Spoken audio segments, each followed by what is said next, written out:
meus amigos, estamos aqui de volta. Como sempre, começamos invocando a Santíssima Virgem Maria, o Santo Padre Pio de Pietrelcina, para que roguem a Deus que nenhuma injustiça se cometa neste programa.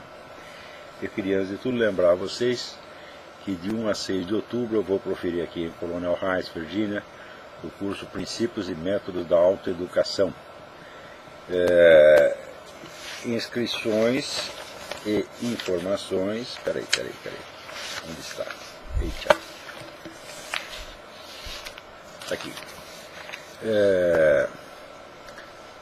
Vocês podem, aqueles que queiram se hospedar na casa da professora Margarita, fazendo alguma economia, podem escrever para o Pedro Cava no e-mail pvcava@hotmail.com, ou então acessar a página da própria professora Margarita, http://margaritanois, nós é nies.com.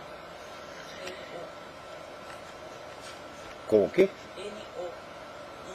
N-O-I-Y-E-S, tá certo. Também há a opção de você se hospedar no Hotel Hilton Garden, em Colonial Heights. Você pode obter mais informações ou na minha página, ou pelo e-mail edui.ferro@gmail.com, ou pelos telefones 041 3209 1289, 041 9974 4443, 041 9650 9671 ou 041 9233 8822. Então, eu acho que a notícia desta semana no Brasil é a de que o juiz da Suprema Corte, o Toffoli, o famoso Toffoli, vai participar do julgamento do mensalão, o que é uma simples maravilha, porque ele é advogado de um dos réus. O Reinaldo Azevedo publicou na página dele, né, a procuração, né, que o Zé Dirceu nomeia seu advogado. Então, o advogado do réu vai julgar o processo. Escuta, isso aí já passou da fantasia, tá entendendo? É uma coisa incrível. Quer dizer, eu nunca na minha vida acreditei em golpe militar, nem apelei para a Força Armada, mas eu acho que agora não tem mais outro jeito. Quer dizer, se o próprio Supremo Tribunal Federal já virou uma palhaçada, já é o escritório de advocacia do PT, dos ladrões, então não tem mais jeito, porra. Alguém tem que botar um pouco de ordem nesse negócio, não é possível, é necessário. O ideal seria uma intervenção da própria sociedade.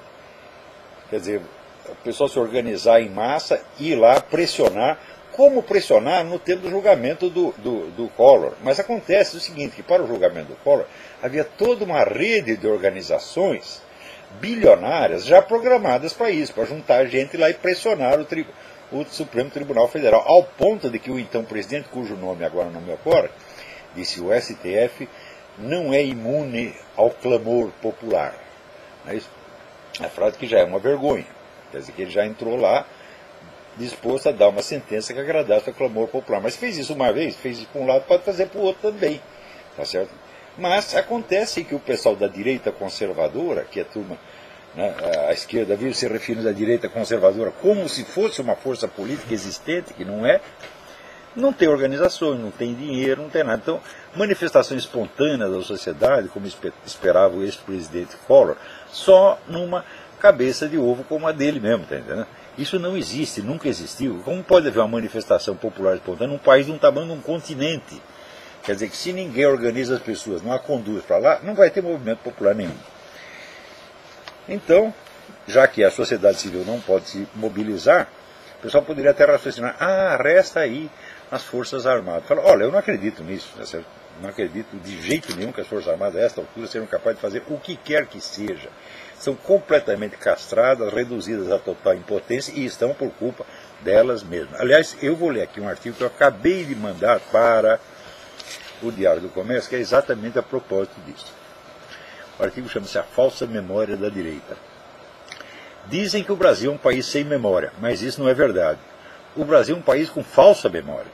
Esquecer o passado é uma coisa, reinventá-lo conforme as ilusões do dia é bem outra. É desta doença que a memória do Brasil padece, e é bem mais grave do que a amnésia pura e simples. Não estou falando da manipulação esquerdista do passado. Ela existe, mas é só um aspecto parcial da patologia geral a que me refiro. Esta infecta pessoas de todas as orientações ideológicas possíveis e algumas sem orientação ideológica nenhuma. Ela é um simples resultado da ojeiriza nacional à busca do conhecimento, portanto, à reflexão madura sobre o que quer que seja. Quer um exemplo de falsa visão do passado que não foi produzida por nenhum esquerdista? O país está cheio de almas conservadoras e cristãs que ainda idealizam o regime militar como se ele fosse uma utopia retroativa à encarnação extinta das suas esperanças. É verdade que os militares não roubavam, que eles fizeram o país crescer à base de 15% ao ano, que eles construíram praticamente todas as obras de infraestrutura em que a economia nacional se apoia até hoje, que eles acabaram com as guerrilhas, que no tempo deles a criminalidade era ínfima e que os índices de aprovação do governo permaneceram bem altos, pelo menos até a metade da gestão Figueiredo. Que tudo isso são méritos, ninguém com alguma idoneidade pode negar. Mas também é verdade que, tendo subido ao poder com a ajuda de uma rede enorme de instituições, partidos e grupos conservadores e religiosos, a primeira coisa que eles fizeram foi desmanchar essa rede, cortar as cabeças dos principais líderes políticos conservadores e privar-se de qualquer suporte ideológico na sociedade civil. Fizeram isso porque não eram conservadores de maneira alguma. Eram indivíduos formados na tradição positivista, forte nos meios militares até hoje, que abomina o livre movimento das ideias na sociedade e acredita que o melhor governo possível é uma ditadura tecnocrática. Pois foi uma ditadura de militares e tecnocratas iluminados o que eles impuseram ao país por 20 anos, rebaixando a política à rotina servil de carimbar sem discussão os decretos governamentais. Suas mais altas realizações foram triunfos típicos de uma tecnocracia. Seus crimes e fracassos, o efeito incontornável do desejo de tudo controlar, de tudo reduzir a um problema tecnoburocrático, onde o debate político é reduzido a miudezas administrativas e onde a iniciativa espontânea da sociedade não conta para absolutamente nada. O positivismo nada tem de conservador. Ele é, com o marxismo, uma das duas alas principais do movimento revolucionário. Compartilha com a sua irmã inimiga a crença de que cabe à elite governante remoldar a sociedade de alto a baixo, falando em nome do povo para que o povo não possa falar em seu próprio nome. Tal foi, acima de qualquer possibilidade de dúvida, a inspiração que acabou por predominar nos governos militares. Que desse ao movimento de 1964 o nome de Revolução não foi mera coincidência, nem usurpação publicitária de um símbolo esquerdista. Foi um sinal de que, por baixo da meta nominal de derrubar um governo corrupto e devolver rapidamente o país à normalidade, tinham planos de longo prazo, totalmente ignorados da massa que os aplaudia e até de alguns dos líderes civis de cuja popularidade se serviram para depois jogá-los fora com a maior sem cerimônia. Todas as organizações civis conservadoras e de direita que criaram a Marcha da Família com Deus para a Liberdade, a maior manifestação popular da história brasileira até então, foram depois extintas, marginalizadas ou reduzidas a um papel decorativo. Como bons tecnocratas, os militares acreditavam piamente que podiam governar sem sustentação cultural e ideológica na sociedade civil, substituindo-a com vantagem pela pura propaganda oficial. Esta, por sua vez, era esvaziada de toda substância ideológica, reduzida ao triunfalismo econômico e à luta contra o crime.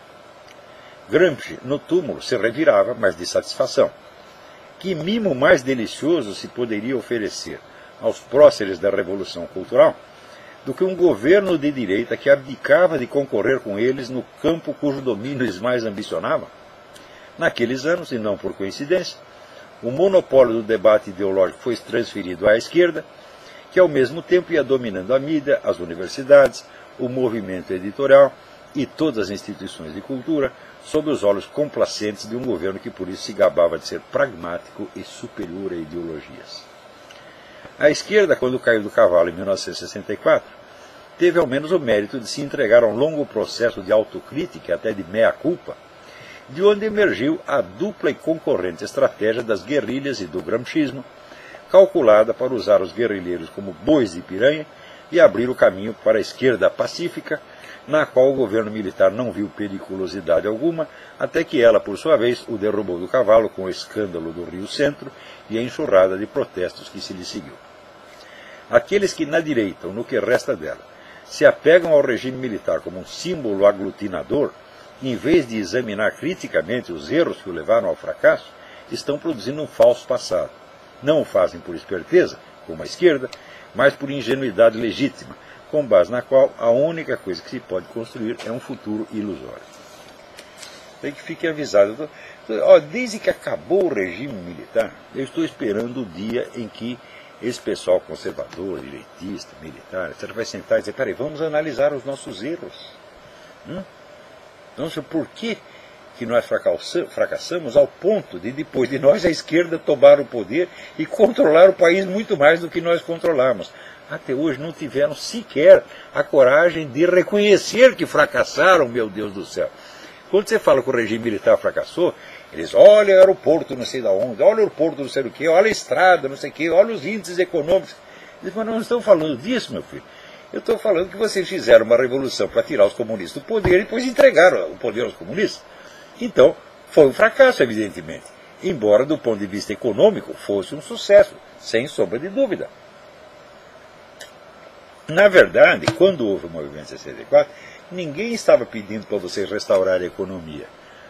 Aqueles que são ainda sobrevivendo daquela época, estão vivos, pense bem nisso. Tudo o que o povo lhes pediu, quando o povo saiu às ruas, tá certo, em março de 64, foi para pedir para vocês tirarem de lá o João Goulart, que era comunista, corrupto, etc., etc., e fazer novas eleições desde 6 meses, como vocês prometiam. Ninguém pediu para vocês restaurarem a economia. Eles decidiram ficar lá e restaurar a economia, e em seguida sofrer uma derrota acachapante para aqueles mesmos que vocês tinham vencido em 64. E até hoje não pararam para fazer a seguinte pergunta: onde foi que nós erramos? Ou seja, não tem sequer coragem, não tem culhão suficiente para reconhecer que erraram, para reconhecer que fracassaram e, portanto, para pensar, peraí, vamos ver o que aconteceu. Não, fica nessa ilusão triunfalista, exibindo estatísticas, né, de crescimento econômico, tá certo? E apanhando, levando cusparada todo dia dos comunistas e fazendo de conta que não está acontecendo nada. Então, é este o problema com a direita brasileira. Não, a direita como movimento político não existe. Essa história de dizer, não, ideólogos da direita. Ora, um movimento que não existe não tem ideólogos, meu filho. Né? A ideologia é um discurso uniforme que fundamenta a estratégia de um grupo político, de uma corrente política, para a tomada do poder. Se não há esquema de tomada do poder, não há ideologia alguma, há apenas opiniões pessoais aqui e ali.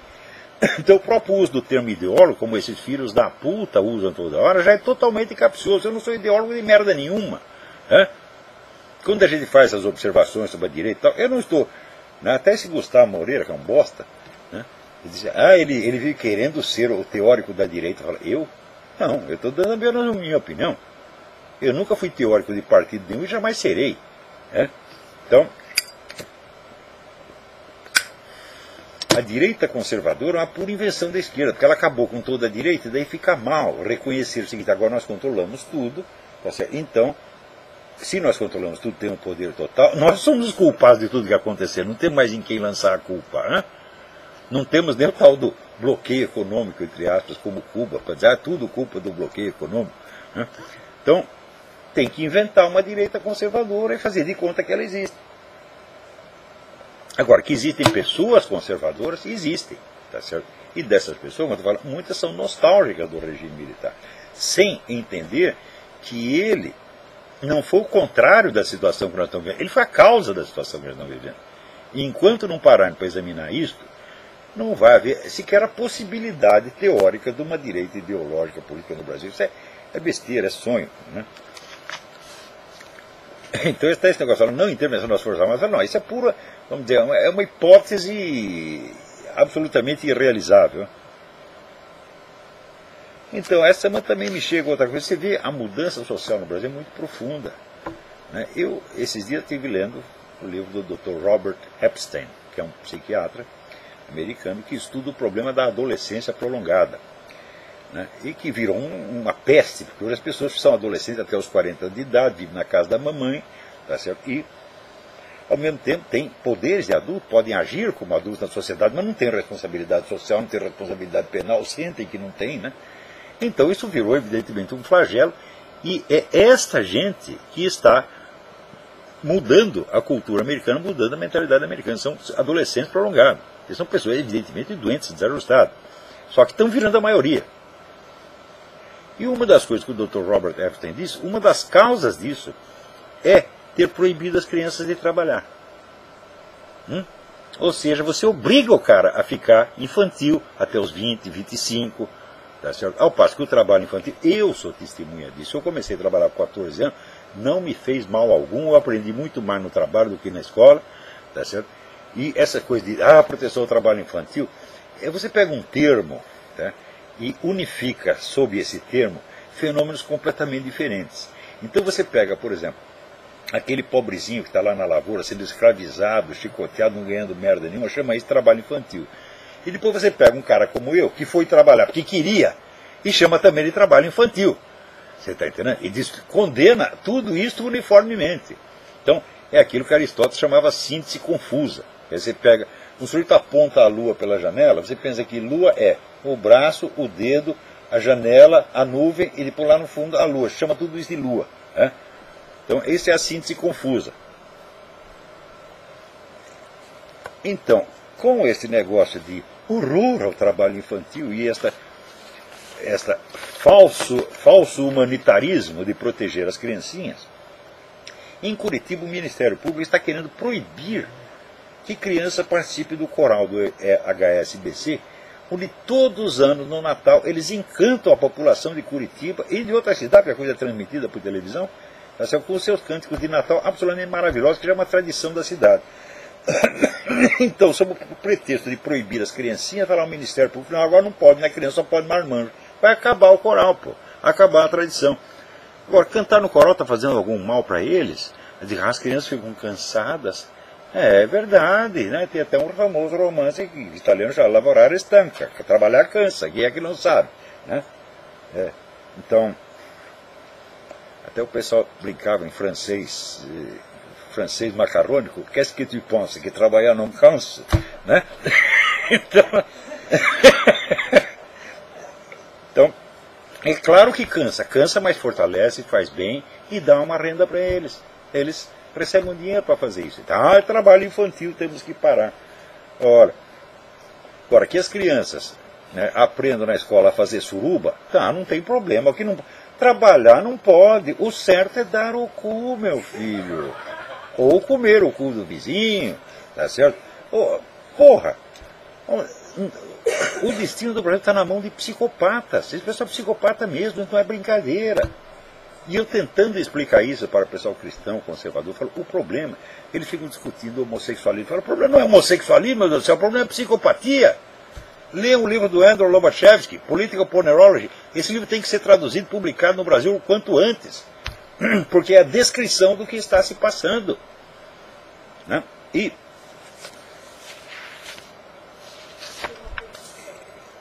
até aqui, olha, tem uma petição online contra esta medida do Ministério Público. É muito comprido o negócio aqui, não dá para... Vocês põem no Google, petição coral HSBC, e vocês vão achar. Tá bom? E também tem uma petição a respeito do Toffoli, para tirar esse Toffoli. Vai tirar o Toffoli não adianta, o Supremo Tribunal Federal inteiro está vendido, quem é que não sabe, porra? É preciso fechar aquela merda. Como, aliás, é preciso fechar, o Conselho Federal de Psicologia escreveu um artigo dizendo isso, fechem o CFP porque eles não estão capacitados. Eles falam, eles estão querendo caçar o mandato, a licença da Marisa Lobo porque ela pratica um negócio chamado psicologia cristã. Eu digo, meu Deus do céu, a psicologia cristã é uma das correntes principais da psicologia do século XX, com um monte de nomes ilustres. Quer dizer, isso não é uma coisa que ela inventou e que saiu agora. Não, isso faz parte da história da psicologia do século XX. E por falar nisso, aqui, prova que esses caras são completamente despreparados, não para ser fiscais da profissão ali, para exercer a profissão de psicólogos. Asseguro para vocês. Põe esses caras num debate, eu em 5 minutos provo para vocês, por A mais B, que eles não entendem merda nenhuma de psicologia. Como em todos os debates que eu entrei com o senhor Alaor Café, o senhor não entende defender o marxismo, o senhor não entende merda nenhuma de marxismo, e assim por diante. E como agora está entrando esse moleque, esse Gustavo Moreira, a história da escravidão, espera aí que tu vai ver. Eu estou lá botando no mídia sem máscara, lentamente, pausadamente, a respostinha que ele merece. Né? Então, aqui, nos Estados Unidos foi feita uma pesquisa científica enorme, a mais séria, aplaudida por tudo quanto é psicólogo, todas as correntes, sobre isso aqui. Ex-gays. Os autores Stanton Jones e Mark Yarhouse. Ex-gays, a longitudinal study of religiously mediated change in sexual orientation. Então, exatamente terapias que se propõem pegar um sujeito que é gay e, se ele quiser, ajudá-lo a mudar, a abandonar o homossexualismo. Foi feita a pesquisa, a pesquisa demonstrou as seguintes coisas. Não houve nenhuma contestação dessa pesquisa até agora. Nada. 0, 0, 0, 0. Primeiro, a mudança é possível. Segundo, em muitos casos ela é bem sucedida. Terceiro, não faz mal nenhum. Então, o que eles observaram foi o seguinte. 38% das pessoas que se submeteram a esse tratamento tiveram bons resultados, abandonaram o homossexualismo, estão satisfeitíssimos. 29% ainda não obtiveram resultado, mas querem continuar o tratamento. Veja você. 4% pararam o tratamento, mas não voltaram ao homossexualismo. E 8% voltaram ao homossexualismo. Só 8%. Ninguém diz que o tratamento lhe fez muito mal, que o tratamento destruiu sua vida. Nada, nada, nada, nada, nada, nada. Então, olha aqui, seus analfabetos do Conselho Federal de Psicologia. Dá para ver aí na tela direitinho? Vão estudar, seus vagabundos. Não sei como permite que essa gente fique dando palpite. Lá no Brasil, esse próprio Gustavo Moreira, o cara obteve o título de mestrado sendo monoglota. Como é possível uma coisa desta, meu Deus do céu? Mas se pode o presidente ser analfabeto, se pode o ministro da Educação escrever cabeçalho em vez de cabeçalho, então pode tudo. Vocês não têm mais respeito por vocês mesmo, brasileiros? Não, não tem não. Vocês querem mesmo assim fuder, porra. Então, alô, tem alguém na linha aí? Tem ninguém. Então, é o seguinte, eu tinha começado aquela análise de qual é o verdadeiro problema com o movimento gaysista. Porque vocês ficam perdendo seu tempo fazendo discurso como o homossexualismo, que é um negócio que existe desde a queda de Adão, porra. Alguém sabe se Caim era viado? Não sabe, mas se não era ele, já tinha algum. Tá certo? Então é uma coisa que é inútil você ficar combatendo, meu Deus do céu. Agora, o movimento gaysista apareceu ontem e ele pode ser eliminado. Pode-se quebrar as pernas desse movimento. Não pela defesa do homossexualismo, mas pela estratégia maligna que ele usa para isso. Então, eu tinha lido esse trabalho até um certo ponto. Então, vou continuar aqui. A exibição pública de homossexualidade, que se reivindicava como uma liberdade e um direito, acaba sendo imposta como obrigação indeclinável, com todo o cortejo de penalidades sociais e judiciais pelos desobediências recalcitrantes. É a perseguição aos ex-gays e aos gays enrustidos. Quer dizer, não só você é obrigado, uma vez que você teve uma experiência gay, você é obrigado a continuar até o fim da sua vida, como você é obrigado a divulgar aquilo para todo mundo. E se não fizer isso, o movimento gay vai em cima de você. Como também é próprio das elites revolucionárias em geral, a liderança gaysista só é contra a exclusão e a discriminação quando não é ela quem seleciona os discriminados e maneja os mecanismos de exclusão. Mas esse direito, que se apresenta inicialmente sob a roupagem de um apelo humanitário destinado a tocar o coração da plateia, tem ainda outras implicações inescapáveis. Hegel ensinava que todo conceito abstrato, quando busca se encarnar na realidade do mundo histórico, se converte automaticamente no seu contrário. Muitos líderes do movimento gaysista, que têm boa formação marxista, sabem perfeitamente disso, mas também sabem que a plateia o ignora. Sabem que, aceitando ingenuamente o conceito pela sua mera formulação dominal, ela ficará perplexa e aturdida quando a liberdade se transmutar em tirania e, sem atinar com a inexorabilidade interna do processo, estará pronta para aceitar qualquer explicação, qualquer desconversa, que explique o ocorrido mediante algum desvio acidental, incapaz de macular a pureza originária das intenções. É assim em todos os movimentos revolucionários, o gaysismo não é exceção. Agora, eu tinha lido até esse pedacinho. Vejamos como funciona. Será que eu já tinha lido esse pedaço?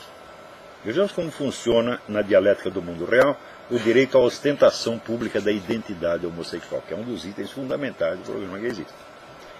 Desde logo, essa expressão deriva da doutrina dos gêneros, segundo a qual as identidades sociais do masculino e do feminino não correspondem necessariamente à distinção biológica dos dois sexos, mas são construções culturais. Dita assim, a coisa nada acrescenta ao senso comum. Qualquer pessoa, no pleno uso das suas faculdades mentais, é capaz de discernir condutas femininas em indivíduos do sexo masculino e vice-versa. Mas a isso a teoria acrescenta uma nuance peculiar. Gênero, social e sexo biológico não tem nada a ver um com o outro. Toda tentativa de associá-los é uma imposição cultural indevida, uma violência simbólica que atenta contra a liberdade individual. Se o sexo é uma fatalidade biológica, o gênero é de livre escolha. Cada um, independente do sexo em que nasceu, tem o direito de decidir se é homem, mulher, ambas as coisas ou alguma outra. Para todos os fins de direito, o gênero deve prevalecer, segundo essa doutrina, sobre o sexo.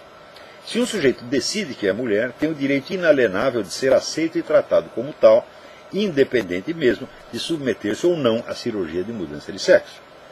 Se aquele que é legalmente mulher prefere conservar seus órgãos sexuais masculinos, ninguém tem por isso o direito de tratá-lo como homem, a não ser que ele o autorize. Veremos adiante outras consequências diretas e incontornáveis da aplicação dessa teoria. Por enquanto, o que interessa é salientar que a doutrina dos gêneros constitui a base teórica da noção de identidade homossexual. A crença corrente de que os homens são homens e mulheres são mulheres é apenas uma construção cultural.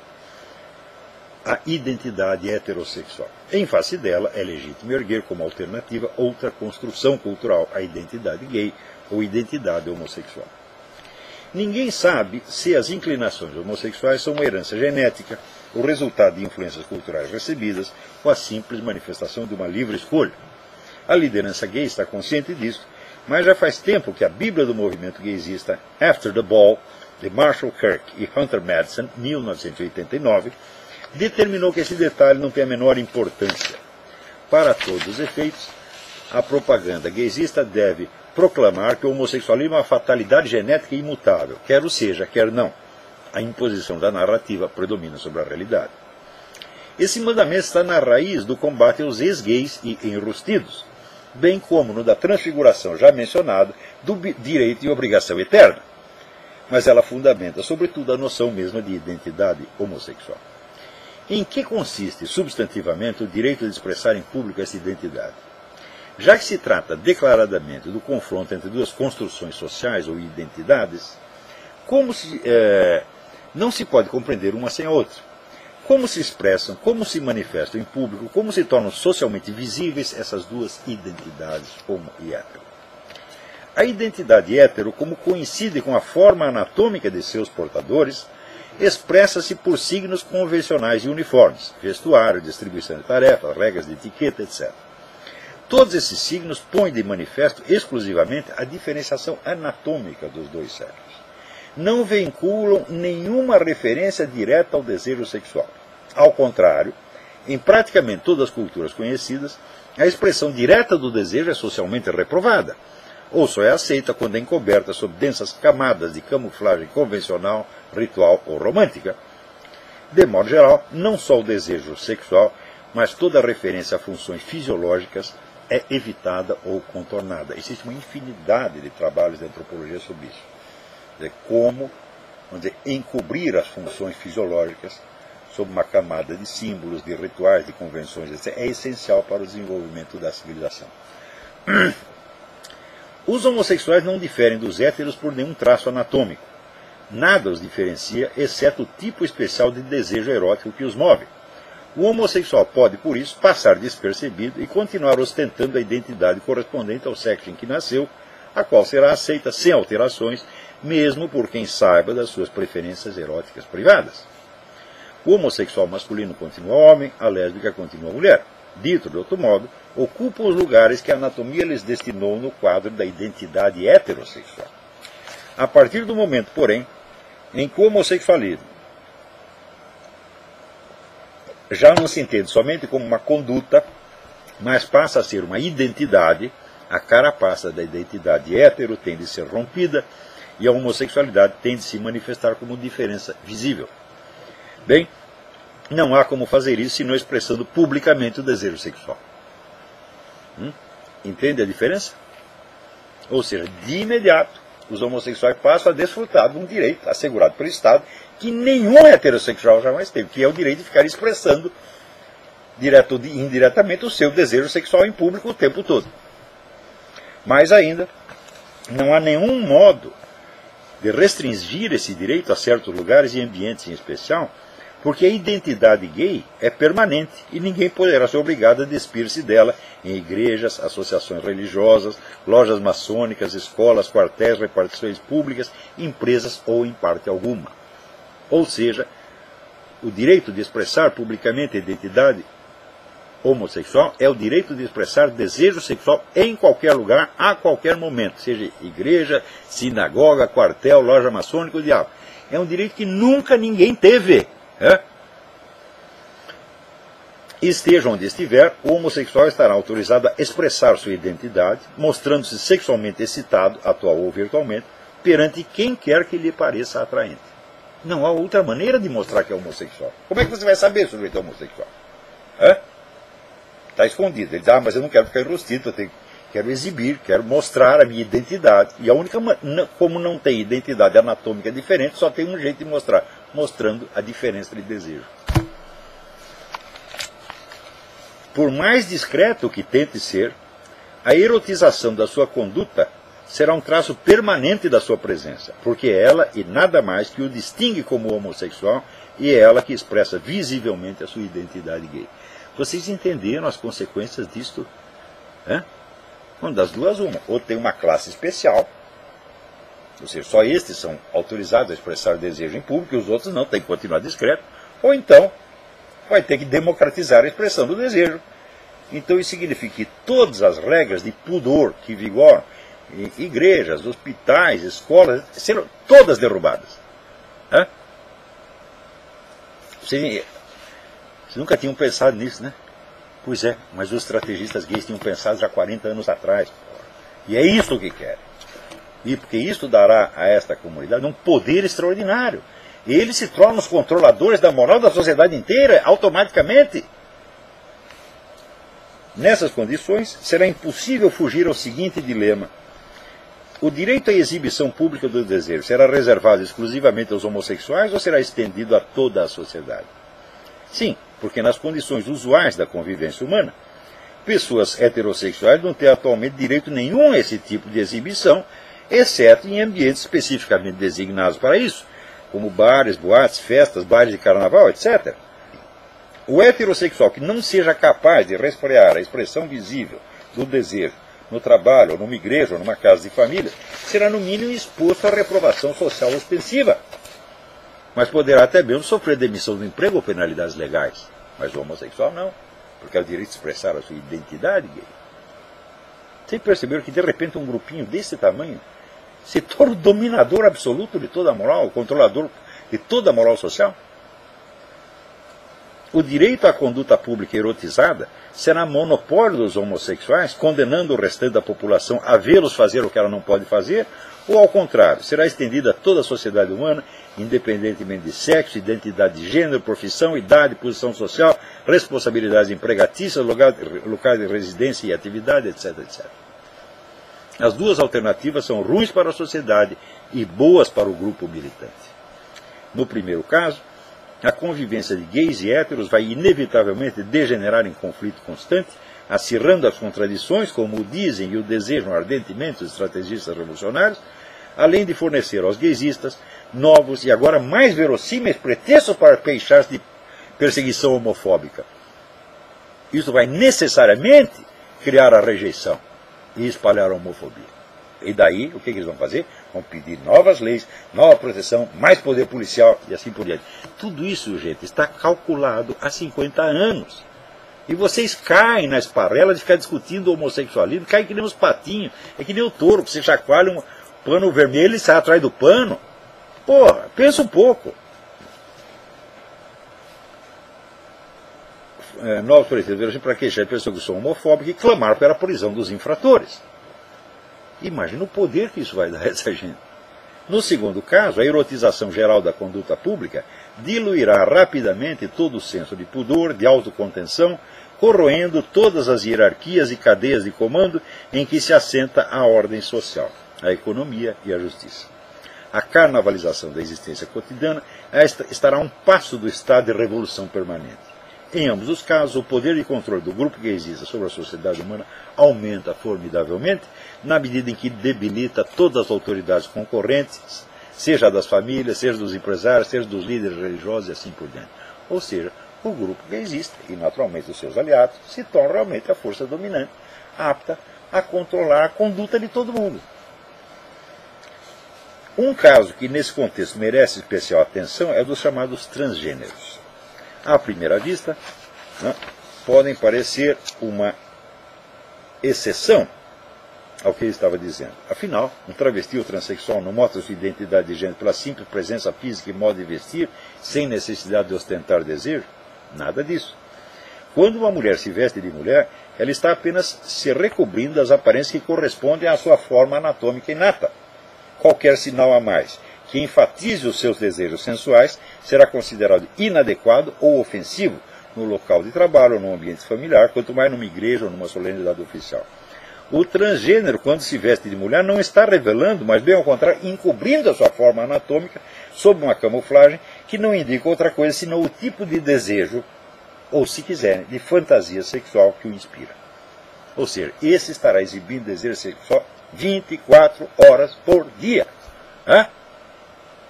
O sujeito aparece vestido de mulher, o que ele está dizendo? Eu sou uma mulher por natureza, anatomicamente? Não.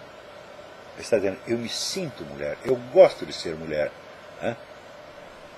E eu tenho atração pelo outro sexo, como uma mulher. Então, exatamente, é uma manifestação do desejo. Esse desejo não tem de ser necessariamente homossexual. Isso é importantíssimo. Pode ser bissexual e até estritamente hétero. Há travestis que atingem o cume da excitação sexual quando se sentem mulheres envolvidas numa relação lésbica. Então, significa que este tipo de desejo, qualquer desejo que ele sinta, ele está autorizado, vamos dizer, a manifestá-lo permanentemente. E vocês vão ter que engolir, meu Deus do céu. Então, outra coisa. Você, quando vê o sujeito vestido de mulher, você não sabe, primeiro, se ele realmente se sente mulher. Se ele, ao contrário, tem excitação sexual em vestir-se de mulher, sentindo que é homem, você não sabe. Agora, se você diz que o camarada é homem, o primeiro pode se sentir ofendido e o segundo não. Como é que você vai saber? Ou seja, você está inteiramente à mercê do que aquele sujeito queira. Ele pode sentir-se ofendido ou não, e a coisa será crime ou não, conforme o que dê na cabeça dele. Você imagina o poder que isso concentra na mão desse grupo militante, gente. Outros sentem-se especialmente excitados entre o contraste da sua forma externa feminina e o sentimento de ter por baixo dela um vigoroso membro viril. Tem muitos que gostam disso. Então, quer dizer, as consequências políticas, jurídicas, sociais, etc., desse negócio são monstruosas. O homossexualismo, dentro disso, é dos males o menor, minha gente. Quer dizer, se você não entende que o movimento gaysista é um componente do movimento revolucionário, e, portanto, ele tem uma abrangência estratégica, ele não se destina somente às suas finalidades nominais. Se você não entende isso, você cai que nem um patinho, você cai na armadilha do pano vermelho, porra, que é o que está acontecendo com católicos, protestantes, etc, etc, etc. Tudo isso é um esquema de poder muitíssimo bem concebido e muitíssimo bem articulado e que vem em associação com outros movimentos revolucionários, porque isso não vem sozinho. Por exemplo, se você sabe que o sujeito é de esquerda, você sabe que ele apoia o movimento gay. Não é isso? E no ponto onde haja absoluta incompatibilidade, como, por exemplo, gaysistas radicais islâmicos, o que eles fazem? Eles não falam disso. É? Você não vê entre choque. Você não vê a discussão disso aí. É? Porque não convém. Vai romper a unidade da esquerda. Então, até nesse ponto, a estratégia gaysista está muito bem inserida dentro da estratégia esquerdista total.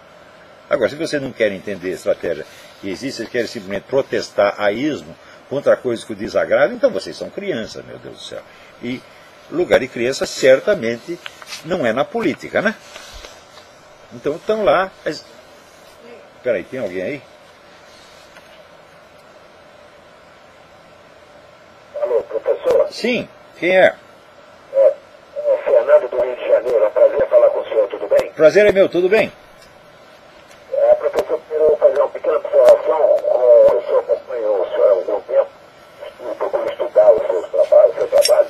Eu observei de férias ano passado na Croácia, mais precisamente em Split, quando numa roupa de uma passeata gay, a própria população se insurgiu contra aos manifestantes, uma vez que eles exibiam, inclusive, imagens sacras e do Papa. Aquilo me passou uma sensação de que nem tudo está perdido, quando a população, me parece religiosa e relativamente conservadora, se insurge contra essa prática que existe que o senhor acabou de comentar. Você veja que esse grupo, ele está conquistando o direito à discriminação religiosa. Veja que coisa impressionante. Eu queria perguntar também, a sua opinião a respeito de um personagem que no meio americano, hoje em dia, na sociedade americana, e já aparece aqui pelo Brasil também, eu já o conheci de algum tempo. A sua opinião a respeito do trabalho desenvolvido pelo Dr. Deepak Chopra, aí nos Estados Unidos? Eu não o tenho acompanhado, eu estou consciente de que pode ser importante, mas eu não o tenho acompanhado, eu não posso dar palpite nenhum, mas eu prometo que vou me informar. Você é a 20ª pessoa que me atrai a atenção para o trabalho dele. E eu não tive tempo ainda de examinar melhor. Agradeço, de qualquer modo, a sua dica, eu vou atrás. Ok, professor, foi muito bom falar com o senhor, é muito bom vê-lo todas as quartas-feiras, um enorme prazer. Muito obrigado, muito obrigado. Então, vocês vejam, eu até toquei nesse assunto semana passada, quer dizer, por que eles fazem, vamos dizer, esses espetáculos de carnavalização pública? Vão lá, mostram suas bundas, seus pintos, né? Achincalham símbolos religiosos. Por que eles fazem isso? Claro que isso atrai a antipatia da população, mas atrai o ódio da população contra o homossexualismo. Enquanto vocês investem contra o homossexualismo, eles vão por trás e conquistam todos os direitos, entre aspas, que eles querem, até alegando perseguição. Falam, olha, nós estávamos lá fazendo passeata, vieram os cristãos, xingaram a gente, olha como nós somos perseguidos. Quer dizer, o problema não é esse realmente. Quer dizer, a revolta da população ela é justa, porque se você pode ter o direito de achincalhar os símbolos religiosos da população, então a liberdade religiosa acabou. E esse é um dos objetivos, evidentemente. Tá certo? Mas não pela imposição do homossexualismo. Será que é só o homossexual que está achincalhando a liberdade religiosa no mundo? É? Por acaso o Barack Obama é homossexual? Bom, tem um sujeito que diz que é, mas eu não acredito. Tá certo? Então, o Partido Democrata inteiro está fazendo isso aqui. Aliás, saiu um livro aqui que é um negócio do último show, O Povo contra o Partido Democrata. Esqueci o nome do autor. Ele mostra que a história do Partido Democrata é assim, é uma organização de gangsters desde o início até hoje. É um negócio muito impressionante. Né? Então, semana que vem eu comento melhor. Agora, falando desse negócio de gaysismo, você veja, aqui, né, eu vi no site jihadwatch.org, né, aparecia lá um sheik emitindo uma fatwa. Fatwa é um decreto islâmico, né? Dizendo o seguinte, olha, aqui alguns dos nossos agentes, nossos heróis, né, mártires, que trabalham como homens-bomba, agora se descobriu que existe uma técnica muito eficiente de você transportar explosivos, né, sem que ninguém perceba, que é enfiando-os no orifício anal. Tá certo? E isso pode ser um pouco doloroso, então alguns desses nobres soldados do Islã pediram autorização para treinar, submetendo-se, portanto, à sodomia durante um tempo. A sodomia é um pecado, mas como é para uma finalidade mais elevada, está autorizado. Não é preciso dizer que o número de homens-bomba no dia seguinte duplicou, centuplicou. Mas isso está lá, procure jihadwatch.org. Veja lá, está lá o Sheik falando com a tradução. Quer dizer, o Ocidente não tem o monopólio da loucura, porra. O Brasil também não. Peraí, tem mais alguém na linha. Alô? Alô? Sim. Roberto de Canérica. Quem é? Roberto de Canérica. Ah, Roberto de Connecticut. Tudo bem? Obrigado por me atender de novo. Eu já falei com você uma vez, foi um enorme prazer, e eu mostrei para meus amigos. E como eu disse a você, eu sou um exilado voluntário na América, mas diferentemente de você, eu nunca tive simpatia pelo comunismo. Meu pai sempre me mostrou o que é essa praga.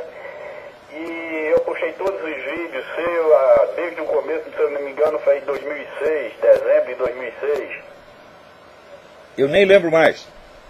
Eu acho que o primeiro foi em 2006. E na verdade ficou vazio agora, porque não tem outra pessoa como você para explicar tão bem, tão bem. Além de você ensinar o comunismo, eu criei uma facilidade muito grande em discutir com o comunista. Eu criei uma facilidade, você consegue ensinar uma maleabilidade muito boa de falar.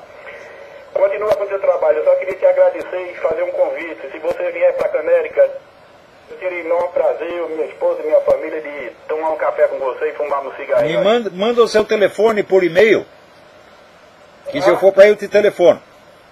Você tem. Aí no quadrinho aparece meu telefone ou não? Não aparece nada. Você manda para olavo@olavodecarvalho.org.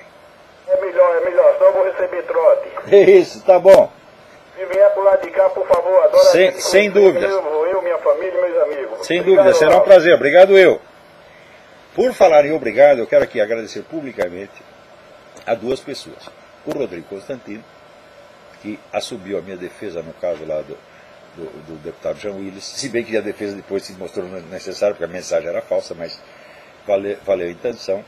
E o Sidney Silveira, tá certo? Do qual já falei horrores, aliás, merecido naquela época. Mas o Sidney Silveira, ele ficou muito doente, teve, né, uma crise. E quando a gente fica doente, a nossa consciência amplia.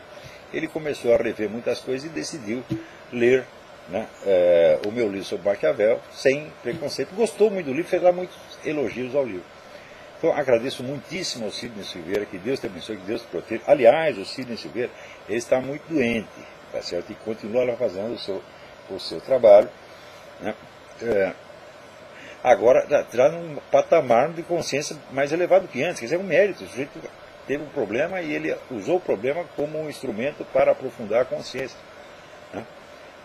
Mostra que é um homem de bem, realmente. Então, o Sidney Silveira está muito doente. Eu procurei no site dele um link para doações. Não tem. Mas deve pôr. Né? No Brasil, todo mundo é fofoqueiro, malicioso. Você põe lá um negócio chamado donate, eles dizem, ele está passando o chapéu, ele está pedindo esmola. Aqui nos Estados Unidos é a coisa mais simples. E no Brasil ninguém estranha que o PT colha dízimos. Né? Dízimo é modo de dizer, porque às vezes é 10%, 20%, 30%. Né? Também, né, ninguém estranha que o Bispo Macedo aí tome dinheiro das pessoas. Mas se você for um simples link, donate, todo mundo, né, fala mal. Né? Então, o Brasil é o país dos subsídios, porra. Então, ninguém precisa botar um botão. Mas se o PT vai botar um botão donate, não precisa botão, pô. As pessoas já correm para dar dinheiro para aquilo. Mas eu sugiro que o Sidney coloque, porque ele tem muitos leitores e amigos que gostariam, tá certo, de ajudá-lo, seja nesta hora difícil, seja para o simples prosseguimento do seu trabalho. Tá? Então faça isso, vai lá no PayPal, se inscreve, cria uma conta no PayPal e põe lá um botãozinho. Espera aí, tem mais alguém na linha aí? Alô? Alô, quem é? Alexandre. Alexandre? Oi. Tudo bem? Eu tenho 3 perguntas sobre o movimento transhumanista. Ih, rapaz, isso é um bando de louco. O avanço da tecnologia e o aumento do conhecimento sobre a natureza poderá um dia permitir que um homem viva mais de 200 anos? A segunda pergunta, qual seria, na sua opinião, o limite cronológico e o limite moral ou religioso, a busca científica pelo aumento da expectativa de vida dos homens? Mas o movimento transhumanista vai muito além da ideia de simplesmente aumentar a longevidade. Aumentar a longevidade eu acho que é uma obrigação. Nós temos que nos esforçar para que as pessoas, né, vivam mais e melhor. Isso é obrigação até de quem tem os meios de fazer. Porém, o que eles querem é dotar o ser humano de capacidades que o ser humano não tem e que são copiadas de animais. Não é isso?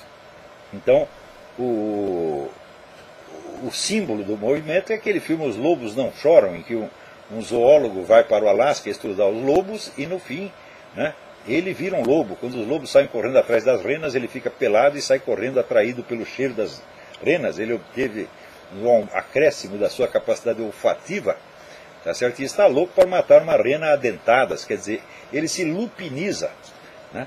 Então, vamos dizer, o movimento transhumanista, o que ele quer é dissolver a imagem do ser humano e fazer o ser humano um produto industrial, de modo que a forma dos seres humanos do futuro será determinada pela equipe de cientistas a serviço do governo. Isso é uma monstruosidade em si mesma, tá certo? Você veja, Aristóteles já dizia que a ciência ela deve partir do conhecimento do senso comum, tá certo? E aperfeiçoar. Mas a ideia, vamos dizer, de certos cientistas ambiciosos não é aperfeiçoar o senso comum, é substituí-lo. Dizer, as coisas não são como você as vê, são como nós as vemos. O que é uma coisa que outro dia eu posso demonstrar que é absolutamente impossível e ilógica. Quando não teve essa semana, né, a semana passada, aquele manifesto de um cientista que dizia os animais também têm consciência. Eu digo, descobriu que merda fede, porque Aristóteles já dizia isso, pô. Isso é uma coisa. Agora, eles têm consciência animal. Então, qual é a prova que os animais têm consciência? Eles sentem e eles pensam. Eu falei, mas é claro que animal sente e pensa. Puta merda. Agora, a consciência humana não é isso, meu filho. A consciência humana é a capacidade de você ter uma visão abrangente de todo o seu ser e de toda a sua concepção do mundo e poder aprová-la ou reprová-la. Quer dizer, a consciência humana está num outro patamar absolutamente inatingível por qualquer animal.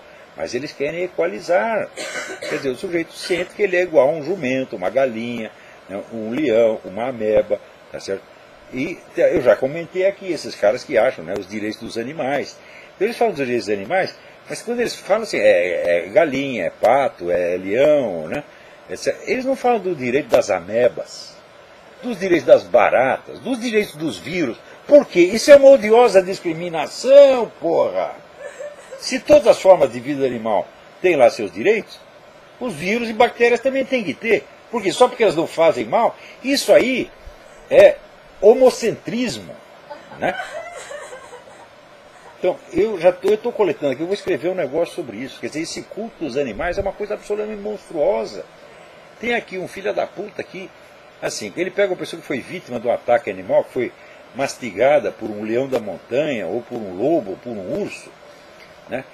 E pega a pessoa traumatizada, ele paga um dinheirão para ele, daí ele leva o cara no mesmo lugar onde sofreu o ataque, né? E mostra então, né, lobos domesticados e ursos domesticados para ele aprender a passar a mão no urso e não ficar mais com medo do urso, aprender que o urso é uma pessoa gentil, que aquilo foi apenas um engano, né? Foi uma loucura passageira que acometeu o urso, onde já se viu, né?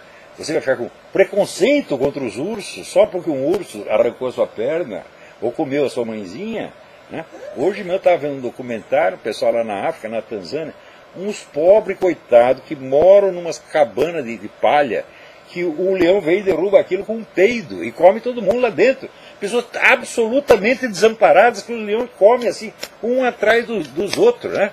Então eu falei, bom, então agora nós vamos mostrar para pegar aquelas pessoas que foram vítimas. Tem lá um garoto lá contando como ele viu o leão comer a mãe dele, meu Deus do céu. Então eu vou levar o garoto para afagar o leãozinho, né, e perder o medo de leão. Porra, o que tinha que fazer é dar uma arma para cada uma dessas aldeias, botar lá pelo menos uma pessoa armada para matar o filho da puta do leão. Não pode, isso é feio, imagina matar leão. Agora, matar africano pode, está sobrando, nós não temos comida para dar para os filhos das putas, eles que moram. O leão come, a gente é um a menos. Pois o pessoal não quer diminuir a população para 5% do que é atualmente. O príncipe Philip não disse que se ele reencarnasse, ele queria reencarnar como vírus para matar um montão de gente. Então o leão já está fazendo o serviço, porra, o que vocês estão reclamando? Né? Então, ainda temos 5 minutos. Alô, quem está na linha? É Vinícius daqui em Los Angeles. Quem é? Não ouvi seu nome. Vinícius. Vinícius, tudo bem? Tudo jóia. Eu tenho uma pergunta para você que tem a ver com o que você acabou de falar aí a respeito da consciência humana e a consciência dos animais. E a minha pergunta para você é o seguinte, já que eu ouvi um estudioso falar que coisas imateriais não podem ter origem na matéria, né? Então eu te pergunto, o cérebro, ele pode produzir a moral? Como é que você explica isso pro camarada, por exemplo, é um ateu, e até pra gente mesmo que é leigo, qual é a diferença aí no caso da consciência? Olha, eu não tenho teoria nenhuma a respeito, mas tem um fato já comprovado milhares de vezes, que pessoas em estado de morte clínica, sem nenhuma atividade cardíaca nem cerebral, muitas delas têm consciência durante esse período. Essa é a prova mais óbvia, tá certo? E jamais contestada de que a consciência não é um produto do cérebro. O John Eccles, que foi prêmio Nobel de Medicina, tá certo? Com um trabalho sobre o cérebro humano, ele disse que não existe a mais mínima prova de que o cérebro produza a consciência. Todo mundo sabe disso. Tem aqui um general americano, que foi o cara que coordenou esses estudos, essa pesquisa feita pela Força Armada Americana a respeito disso, e disse que, olha, quem não sabe que a consciência permanece em estado de morte clínica, permanece sem cérebro, é porque não fez a sua lição de casa. E esse pessoal tudo não fez lição de casa. Não adianta discutir teoria, doutrina, filho. Você pega esses casos, vamos dizer, de morte clínica, né? Que estão no YouTube, tem vários deles, né? E tem um livro, uma antologia que chama Your Eternal Self. Eu esqueci o nome, acho que é Hogan o nome do autor, Hogan. Está lá uma multidão de casos desse tipo, meu Deus do céu. Então o que falta para esses caras entender? Então, olha, não adianta discutir teorias, querer converter as pessoas, até as pessoas me perguntam aqui, como é que eu faço para convencer os outros? Não, você não tem que convencer ninguém. Passe 20 anos, eu não vou tentar convencer ninguém, eu vou apenas esclarecer para mim mesmo as minhas próprias ideias, e vou estudar e vou conhecer a coisa a fundo. Um dia, quando você começar a falar, você tem a persuasão natural. Você acha que eu aplico as técnicas de retórica, etc? Não aplico merda nenhuma, porra. Né? Então, isso aí o Quintiliano, o mestre da retórica, já dizia que a principal coisa é o seguinte: se você conhece o assunto e sabe o que você quer dizer, você não precisa de técnica nenhuma. Quer dizer, o próprio pai da retórica já dizia isso. Né? Então, esse é o segredo, conhecer o assunto a fundo. Agora, enquanto você está estudando, fique quietinho no seu canto, seja humilde, não tente convencer ninguém, não. Eu fiquei quieto durante um tempão. Você não esqueça que eu publiquei meu primeiro livro com 48 anos de idade. Até lá eu ficava quietinho no jornal, trabalhando, só escrevia o que mandava, de vez em quando me chamava, eu fazia uma conferência aqui ou ali. Tá? Então não tenha pressa em convencer ninguém. Tá? Ore pelas pessoas, é isso que você deve fazer. Vai estudando e firme as suas... Não deu convicção, mas o seu conhecimento. Depois o negócio fica fácil. Mas mesmo assim, vai ter sempre um filho da puta querendo se meter a besta com você, que nem esse Gustavo Moreira, que falou besteira pra caralho, meu Deus do céu. Só que ele ficou vários meses esmiuçando lá coisa nos meus artigos para reclamar. Vários meses. Eu não tenho vários meses para conceder a ele, mas eu prometi que eu vou conceder a ele essa semana. Vou escrever várias coisas e estou botando aos pouquinhos lá no Mídia Sem Máscara, e ele vai ver o que é bom para tosse. Tá? Então, acabou o nosso tempo, até a semana que vem, muito obrigado.